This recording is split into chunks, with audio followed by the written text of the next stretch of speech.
Good morning. Good morning.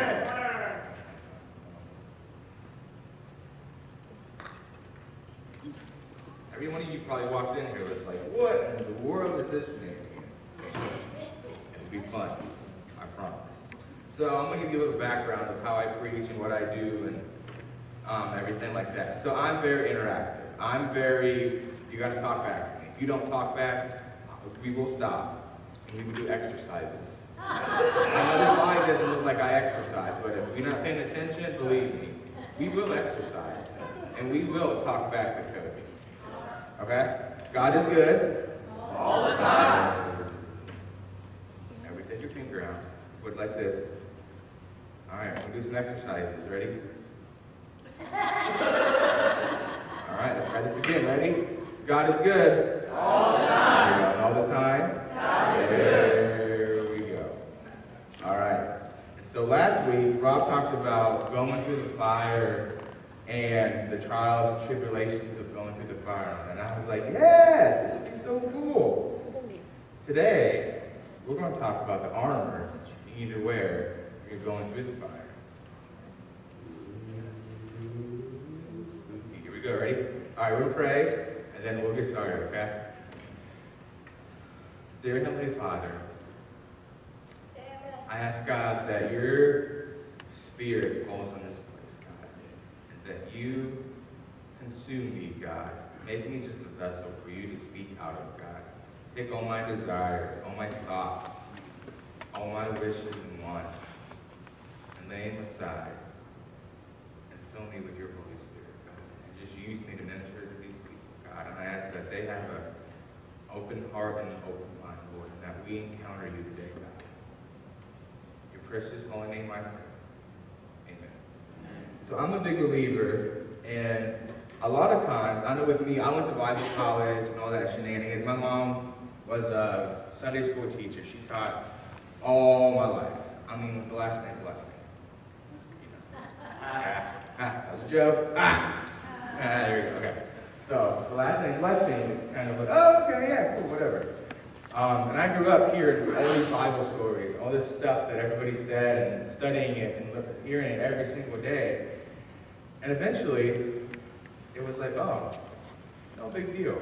You know, when you hear Moses, what did Moses do? The big miracle he did with God. He parted the Red Sea. And you hear that, and you're like, oh yeah, I heard about that. Did you realize a man stuck a staff in the ground and the waters parted?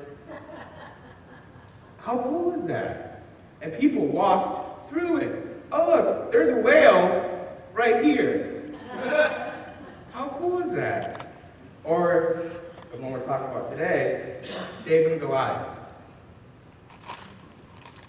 A 12 or 13-year-old boy defeated a giant. You know, see how big he was today. What I like to do, I like to take Bible stories and kind of hopefully, by the grace of God, bring it to life and let you see how much of a miracle that really is. Hopefully by the end of this, you'll be thinking, okay, all logic, all human normalness, this should not have happened. But then somebody showed up. All right. Somebody allowed it to happen. So, we're going to kind of separate you two today. I know, to be honest. It's not how a church is supposed to be, but today, it will be. So today, you guys are the Philistines, okay? Shake your head, yes. See, yes, participation. And you guys are Israelites. Yeah. Okay. Now, I need you two to come up here, okay? I'm sorry. I know, you hate this, and I'm sorry. One of these days, I'll buy you some candy, or take you to dinner, or something nice. I know I'm not very nice. There you go. All right. So, here's Goliath. Brrr. Say brrr. Okay. And we have David. Hey! Okay. Now they're kind of different in size, right? This is nothing compared to what it was in Elijah. So I'm going to have you two kind of sit right in the front row. I know, just for like 5 minutes. I'm going to set the background information, okay? We'll get this party started. All right.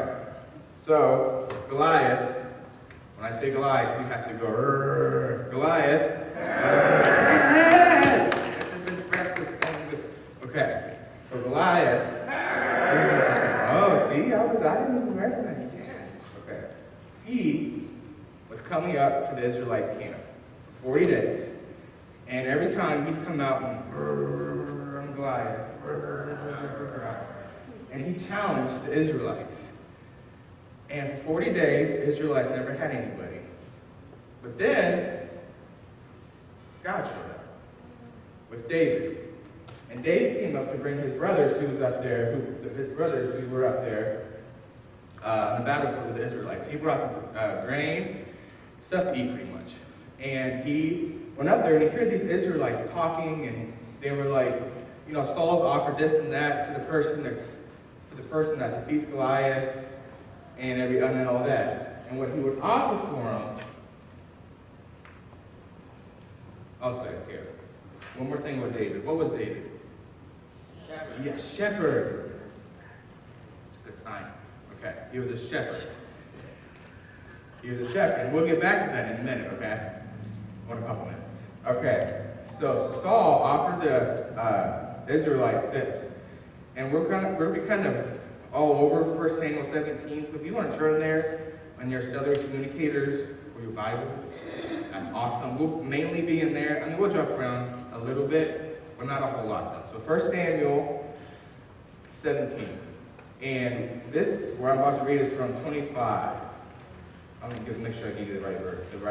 17, the right chapter. That'd be helpful. Okay. So this is what Saul was going to give the person that beat Goliath, if they came out there, okay? He comes out to defy Israel. The king will give great wealth to the man who kills him. He will also give his daughter in marriage and will exempt his family from taxes in Israel. Praise the Lord. Exempt from taxes.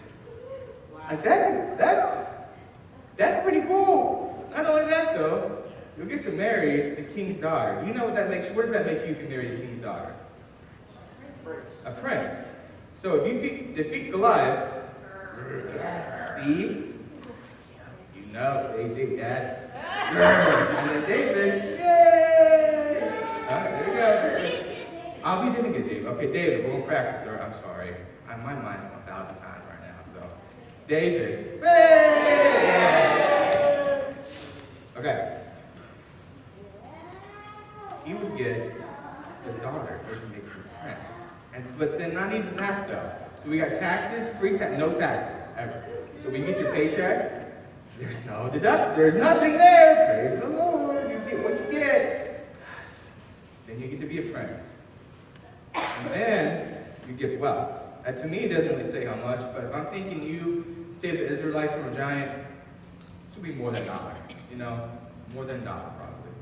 So, we're good there. Okay. But he's been doing this for 40 days and 40 nights. Well, so what does that tell you? For 40 days, Saul's been telling his men, I'll give you this stuff if one person goes out and faces him and kills him. That's a lot of good stuff, right? They had to have been scared to death. If somebody told me, if you go and fight this person, and you get no taxes, you get to be a prince, and you get a lot of money, I probably wouldn't go. I just say, especially in that day and age, where most of the people in that battlefield were princesses and didn't have a lot of money. And weren't going to be anything besides a soldier in an army. They're going. So something here is holding them back. And we'll get to that. So then David comes up and he's like, I volunteer as tribute. Not really. Yes, some people got it. Yes, I was wondering. But more or less though, David says, I'll go. So now, we have this. We have David, Israelites, versus Goliath. Okay, so now you know how like in boxing, they kind of like showcase the two people, This is what we're going to do. It'll be fun, I promise. So, recap kind of where we're at right now. David was a shepherd. Yay! Okay. David, so he was a shepherd. And so, well, you know what? I'll back up. I'm sorry. I'm going to read this to you. It's 1 Samuel 17, 33 through 37. Yeah. I know it's kind of tiny on there, and I have it here, but if you want to go to your Bible, in 33 and 1 Samuel 17. So this is when David goes up to Saul's tent, okay? His little area. And this is what Saul says to David about seeing David. He was tiny, and Saul seeing him, and he was like, Saul was like, probably not. We probably want to die. And this is what David says to Saul and talks to him. And Saul says this back to David. You are not able to go out against this Philistine and fight him. You are only a boy, and he has been a fighting man from your youth. But David said to Saul, your servant has been keeping his father's sheep, when a lion or a bear came out and carried off a sheep from the flock. But David said to Saul, your servant has been keeping his father's sheep, when a lion or a bear came out and carried off a sheep from the flock. I went after it, struck it, and rescued the sheep from his mouth. And when it turned on me, I seized it by its hair, struck it, and killed it. Your servant has killed both the lion and the bear. This uncircumcised Philistine will be like one of them, because he has defied the armies of the living God. The Lord who rescued me from the paw of the lion and the paw of the bear will rescue me from the hand of this Philistine. Okay, so he was a shepherd. If I'm guessing, and I'm crazy sometimes, but it's okay. But if I'm guessing, shepherding sheep probably wasn't the funnest thing in the world. Just guessing. You're out there and it's hot. You're out there with a bunch of sheep that probably don't smell the best. Probably not. And all you have is a slingshot and stones, okay? That's all you got, nothing more. Just sheep, slingshot, stones, bunch of grass, maybe some rocks, maybe some trees. So if I'm guessing, David would play with his slingshot, right? He's probably, he's a 12, 13-year-old boy, so he's probably like, sheep. Look at this. He slings his shot, so he slings his slingshot around. He says, I bet you I can hit this tree over there. He slings the stone. What's he hit? The tree. So he's like, well, if I can hit the tree, I bet you're going to hit that tree over there. Every single day he aims for targets, right? Because he gets bored. So he throws stones. He was practicing for what God had in store for him. Are you ready? Better hang on to your seats for this one. This is kind of like, I try to do this 3 points. I've been told that's what good preachers do. I'm not really good. I'm a blessing, but I'm not good. See, yeah, we're getting there. We're okay. It takes about 10 minutes, but we're good. We're getting that connection. Okay. You get 3 points. So this is for point number 1. Sometimes in life, God has you throwing stones that you don't have the reason, but you don't know the reason why He has you throwing stones. But eventually, He'll show you that reason. Because David was a shepherd for a long time. He kept throwing and throwing and throwing, not knowing the reason why. But then when he went and faced Goliath, all those stones he threw, there was reasons why he threw those stones. And with our life, I've noticed, like, with me working at the funeral home, or me working at Hogland, or me filling out at Columbus State, and then going to OCU, meeting Lacey, and coming back here. I shared this the last time I preached, but I think this to me, this literally shakes me inside.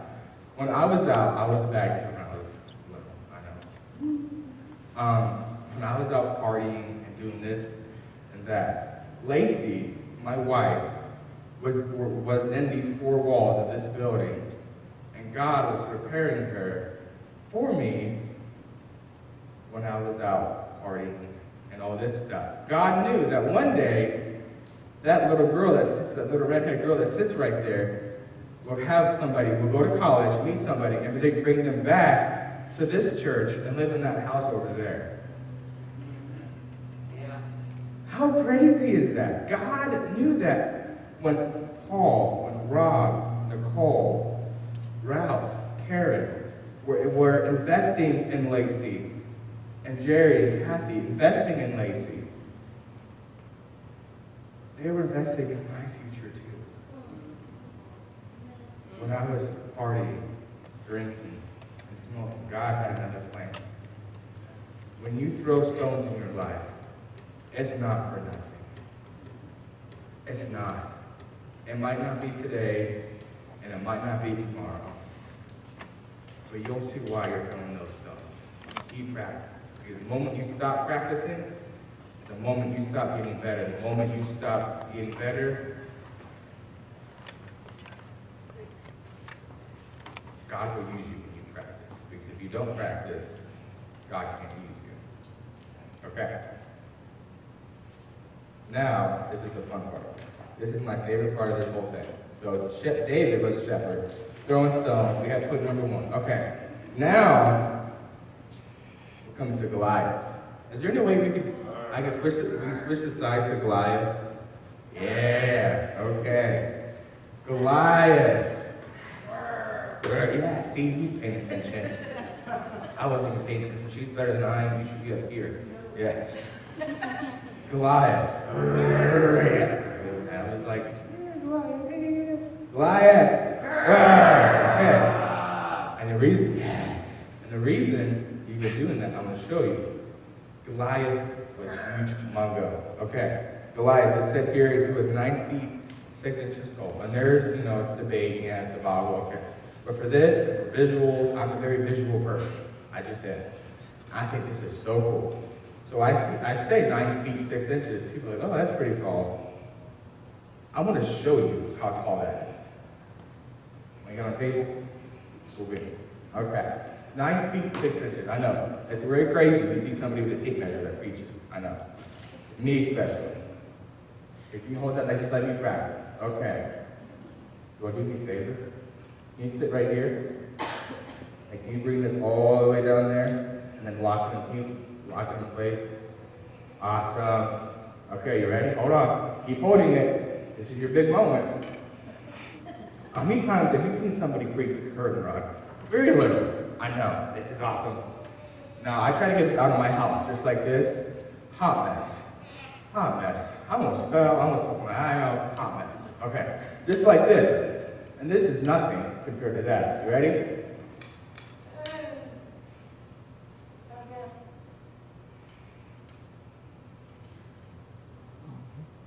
Okay, now Logan, how tall are you? 5 foot. So, okay, we'll give the benefit of the doubt. Add 2 inches on the Logan. Now stand up. That's how tall. This is David's actual height. So, 2 inches. That's how tall Goliath is. Okay, John, I'm sorry. I know you hate coming up here. But I was going to use Rob. I don't think that'll work. So, John, up here. Can you come up here, please? You're the tallest person I've seen. Which John? Oh, red shirt John. I'm sorry. Yes. Samson, yes. I forget my last name. All right, you're pretty tall. You're a manly man, right? I see you and I'm like, oh, my. Okay. You stand up here. Nothing, right? How tall is that? 9 feet 6 inches. That's insane. Do you, all logic, David should have died with one breath, right? 9 feet 6 inches. Okay. You can sit down. Thank you. You guys can sit down too. But we'll be right back up to this in a second. Okay. Now, where are we? Hold on. I get my numbers right. Well, I can read this real quick. So, 1 Samuel 17, 4 through 7. And it says, a champion named Goliath, who was from Gath, came out of the Philistine camp. He was 9 feet tall. He had a bronze helmet on his head and wore a coat of scale armor, a bronze weighting 5,000 shekels. On his legs he wore bronze greaves, and a bronze javelin was slung on his back. His spear shaft like a weaver's rod. His iron point weighed 600 shekels. His shield bearer went ahead of him. Now, we'll come back to that shield bearer thing, okay? We're kind of stuck it away, and, put it back in your back here, that shield bearer. Just remember that part, okay? So, we did the whole Goliath, how tall his was. He had a bronze helmet on his head, And can you go one more? Yeah. Bronze helmet. Now, this is just me guessing. This is kind of like what Goliath's stuff would have looked like, okay? He would wear bronze protectors on his leg and carried a bronze javelin 9 feet tall. So 9 feet is what this. Bro dog, Goliath, his spear alone, just his spear, was that. His spear, his thing he throws. He doesn't. Lord, did you do that? His spear, the thing he fought with, the thing he threw, his javelin, it says a javelin, it's not even a spear. So the thing he threw was 9 feet long. This is like, you know how heavy that spear was? 30 pounds. He threw a 30-pound spear. That's crazy! Okay. How much is 500 shekels? I'm getting there. Hold on. You again? I'm sorry. ANC. Okay. So he weighed 16 to 17, the spear, okay, I'm sorry, the spear weighed 16 to 17 pounds. The spear blade, the blade that would go into somebody, weighed 30 pounds, okay? 155 pounds worth of armor. So more or less, Goliath had David wore David for armor. Okay? I went to Wyoming, and 2-3 years ago, for a mission trip. This is a Native American spear, but I lost the top to it. I mean, I lose everything. I lose my head and that. But this is a normal person's spear, in my eyes, with the wood and everything. Normal soldier's spear. Goliath's spear, okay?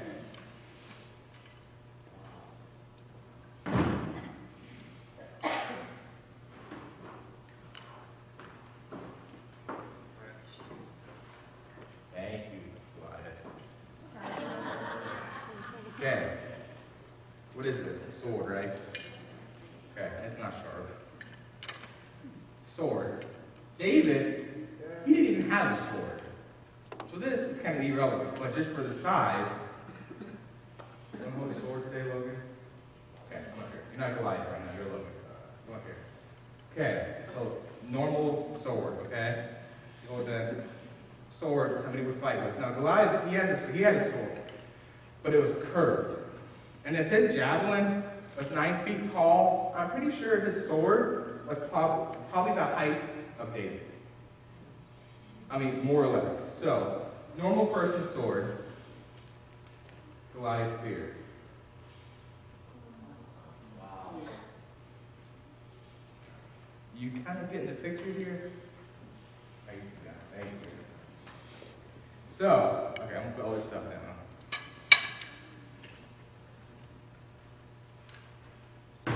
So, all that stuff, 150 pounds. Okay, that's Goliath. 9 feet 6 inches tall, 9 foot javelin. The javelin itself weighed 30 pounds. His armor, which is probably like that armor, that breastplate right there, that had scales on it, like a fish or like a dragon, okay? He had a shield, and he had a javelin. Stuff on his legs, stuff on his arms. 150 pounds. He was protected. He didn't even have to be 9 feet 6 inches tall. He was protected. Now, we have David. Hey! Okay. David, to face Goliath. So, okay, yes, okay, we get the yes. So David, when this happened, when David went up to Saul's tent, Saul gave David his armor, right? Okay, we find that at 1 Samuel 17, 38 through 40. And Saul, which I think is the next slide, I'm not sure though, but I think so. Then Saul dressed, I can read it. Then Saul dressed David in his own tunic. He put a coat of armor on him and a bronze helmet on his head. David fastened on his sword over the tunic and tried walking around. Because he was not used to them, I cannot go in these, he said to Saul, because I am not used to them. So he took them off, and he took his staff in his hand, and chose 5 smooth stones from the string, put them in the pouch of his shepherd's bag, and with his sling in his hand, approached the Philistine. So David went to Saul's tent. Okay, Saul had him in his armor. Now get this. Had him in his armor, and it was too big, right? And I read that, and I'm sure most of you are like, oh, no big deal. But this blew my mind. David refused the king's armor. Do you know how crazy that is? He said, no, your armor won't work for me. Saul was the king. He had the best armor, period. Right? You're going to protect your king, aren't you? So you put the best stuff you have on the king. The best sword, the best helmet, the best armor. But David said, no, I can't wear this. I'm not used to this. This isn't mine. I haven't thrown stones in this armor. I haven't got used to this armor. And I'm guessing this is kind of what David was looked like. And so he took it off. And instead, David, I don't have stones. Took a slingshot. You know what that would be amazing. A staff. You know what that too? That's it. By all means, this being of David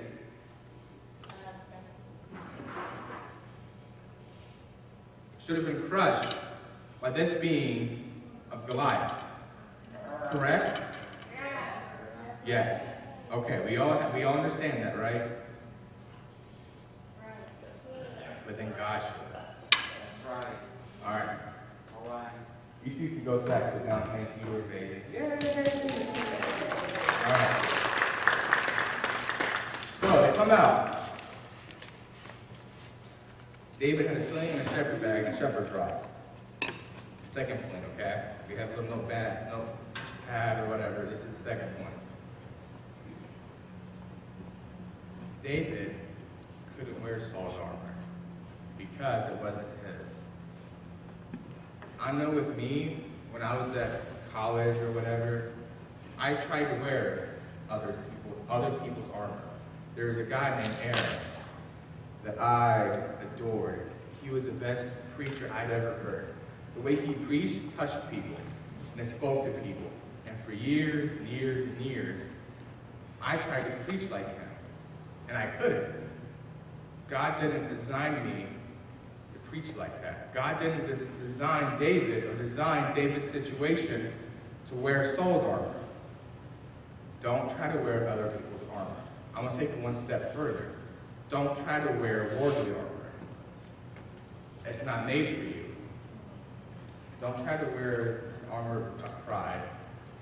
Don't try to wear the armor of being a good father. Should you be a good father? Yes, absolutely. Absolutely. Should that be your protection? What you put all your money in, all your eggs in that basket of being a good father? No. Or a mother, or sister, or brother, whatever. Armor, this is one of my biblical. Pleasing somebody. You can please people all you want. But when life gets hot, and you walk into that fire, I guarantee you the armor's going to fall off, it's going to melt like that. When you're walking in the fire, and when stuff gets real, and you're going through some stuff, you want God's armor. You don't want anybody else's armor. Trust me, I've tried it. I've been there. It's not fun. God designed you as who you are to wear his armor. When he made you, he put his armor on you. You took it off. You took it off. So when you go through something and to put back on.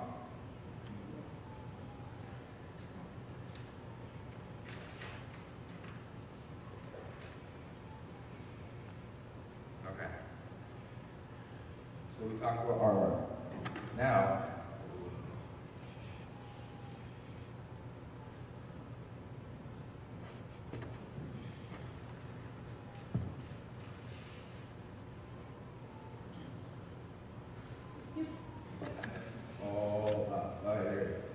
so now, going back to that shield bearer situation, okay? Goliath, okay, yes. Goliath, okay, he had a shield bearer with him, okay? Somebody went ahead of him with a shield. He was 9 feet 6 inches. All this armor, javelin 9 foot. He didn't need a shield bearer. He was pretty intimidating himself, correct? Correct. Okay. David, yes. When everybody saw David come out, he didn't have a shield bearer. Physically, he didn't have one.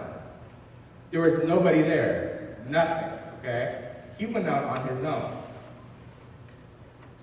But he did have a shield bearer. His shield bearer spoke the word earth, and the thing David was standing on at that moment in time appeared.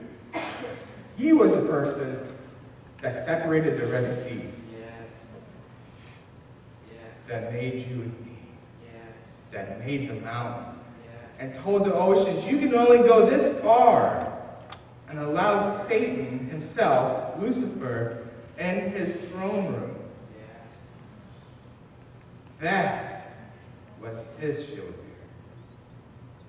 When you put on the armor of God, that's your shield bearer. That shield, okay, Ephesians 6, 16 through 17. This is kind of fourth armor. We kind of talk about two of them. We talk about the shield and the helmet, okay? So in addition to all this, take up the shield of faith, with which you can extinguish all the flaming arrows of the evil one. Take the helmet of salvation and the sword of the Spirit, which is the word of God. So the first part of that is the shield.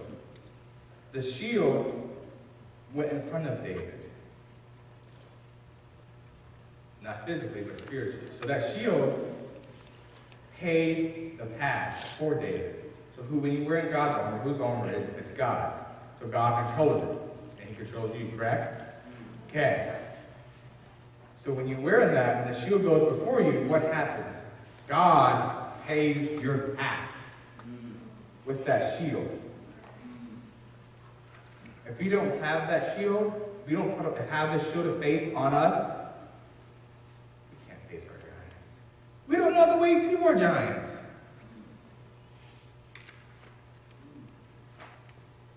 The shield guides us and paves the path for us. The second thing is the helmet of salvation. The shield is the first line of defense. But when the hard times come, and they will come, we need a helmet to protect us. Salvation is the key to this whole Christian thing. It is. And it unlocks the path that God has paved for us with the shield. Okay. This is the most important thing with the helmet. The shield of faith is awesome. It paves the path, okay? But the helmet, it almost, in my eyes, I don't know if you ever wore a helmet or not. I used to do martial arts. I know, crazy. And we had a helmet. And when you have that helmet, guess what you can't see? You can see straight ahead of you. The helmet of salvation acts as visors. So the shield is paving your path, right? You have the path in front of you. If you don't have the helmet of salvation, guess what you're going to do?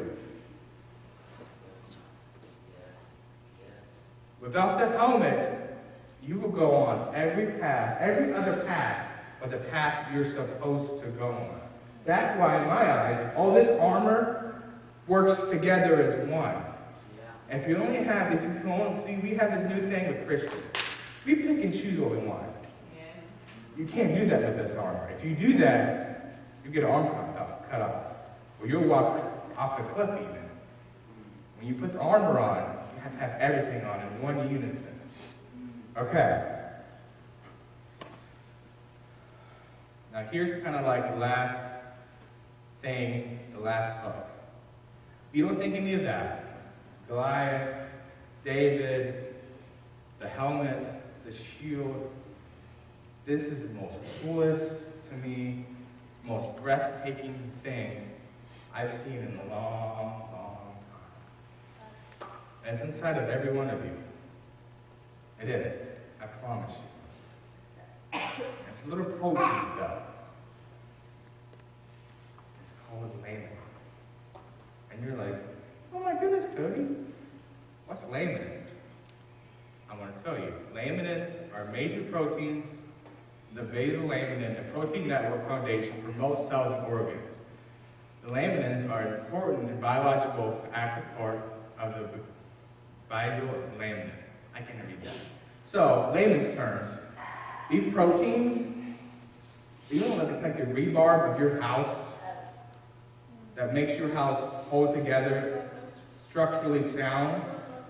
The rebar, these laminins are that protein. They hold your body together. They make you who you are. Without these, you will be nothing. You will cease to exist. And guess what shaped it? The cross. You must not have heard that. The things that hold your body together are in the shape of a cross. The cross is inside of you, physically and spiritually.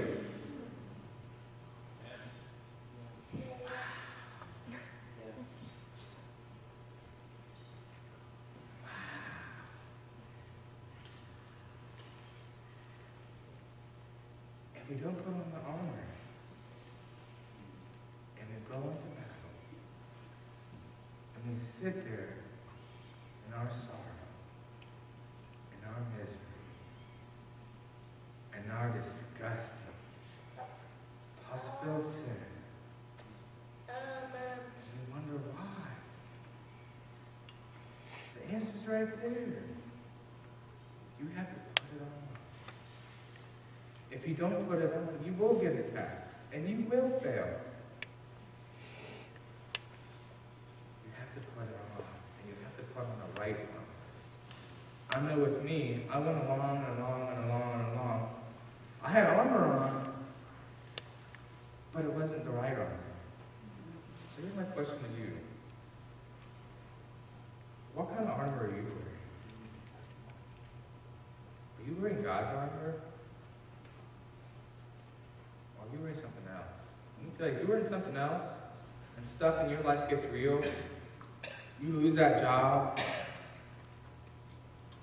you get in a car accident, you lose your wife or your husband, and stuff gets really real, life happens, you're going to fail. We weren't designed to do this by ourselves.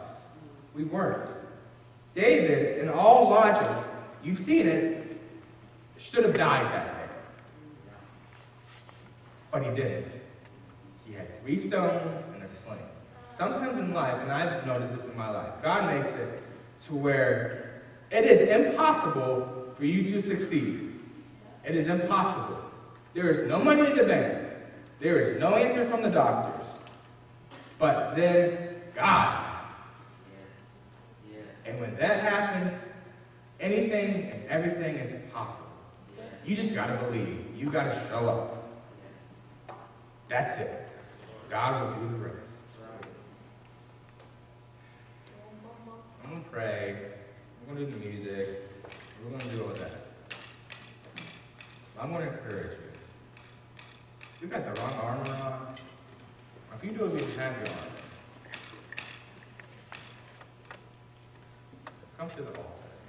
Get your armor. Because once you have a king's armor, there's so much more to that than just the armor. When you have the king's armor, you have the king's banner. You are called for. You are taken care of. When a person became a soldier in an army, they got everything. They got meals. They got armor. they got to have a coat of arms now because they're a knight. They were taken care of. God wants to do all that stuff for you. You don't have to do a thing. You just got to say yes. If you don't have that in your life, I beg and I plead you, please, you're doing it wrong. You're trying to do it on your own. You can't do it. You weren't designed to do that. You just weren't. And if you've been wearing another person's armor or somebody else's armor, take it off. Don't put God's armor on. This armor is the most protective thing you will ever have. But it's also the lens. And it will save you like no other thing in this world can save you. Or, if you just want to come up here and talk to God, you and God haven't talked in a long time, please. This altar isn't scary. It's not designed to be scary. When they used to sacrifice animals and stuff, they had an altar. This is us sacrificing something to God here. It's sacrificing our pride. Just from stepping out of there and coming up tonight. Could you do it in there? Absolutely. Absolutely. But to me, there's something going from there in our comfort zone to coming up here. There just is. I will sacrifice myself, God, for you to come up here. Talk to God. He wants to talk to you. He's begging and pleading to talk to you. You wake up every day and his face is right there. And we walk right past him. He's standing there with the armor. Take it from him.